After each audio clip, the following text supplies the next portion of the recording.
And they would say, why do you take heroin?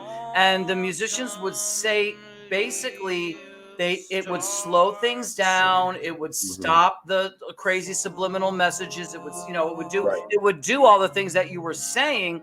And Right. so what you're bringing up is really what musicians back then turned to heroin for. Now, the other thing that you brought up, which is, of course, very interesting, Jazz for Peace did a poll because we had a crazy situation during ski season where I had a book coming out.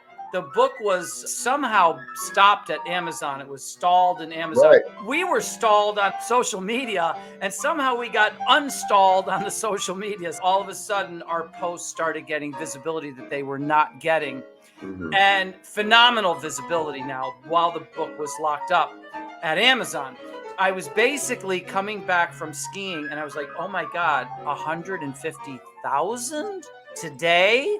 You know what, impressions? Mhm. I said, if this goes up past 1 million, I'm going to document it because no one's going to believe me. No Right. one's going to believe that Jazz for Peace had 1 million impressions in 1 week. No one will believe it. But so I died and we hit 1 million and I documented it. And then we were even higher the next day. So I documented those 2 days and I put them on a jazzforpeace.org/1million.pdf so people can see, because even I wouldn't believe it if I Right. told myself. I could gaslight myself into not believing that. So after 1 million now of these, right?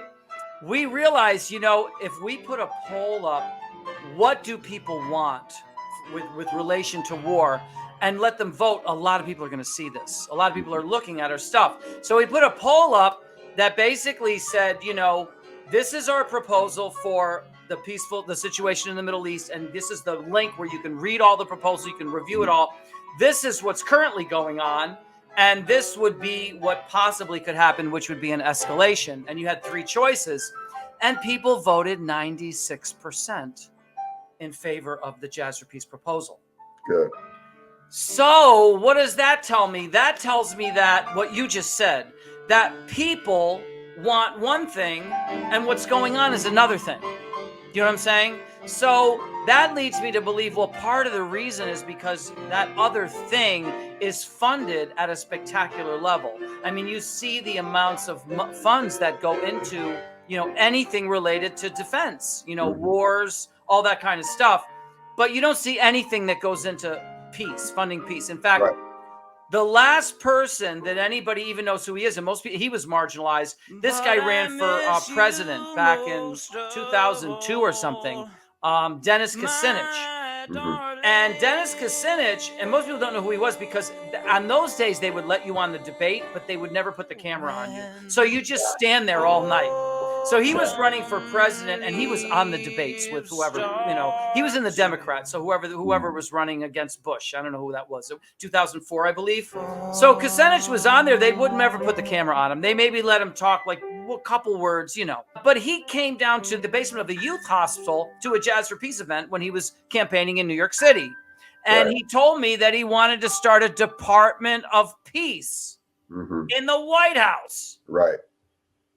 So that got squashed. So you can see that funding is at 0%. So my point is, what would happen if all of us together, and I mean the whole world. I mean Israel, I mean Pakistan, I mean all of us got together and say, hey, we're going to give 1%, God damn it, of funding for peace. 1%. We're going to take war down a peg from 100 to 99. And I just want to see what would happen. So that's our platform. But anyway, that relates to what you're saying. I mean, we have a chance of getting the people more involved in what's going on in the world if we give them, the opportunity.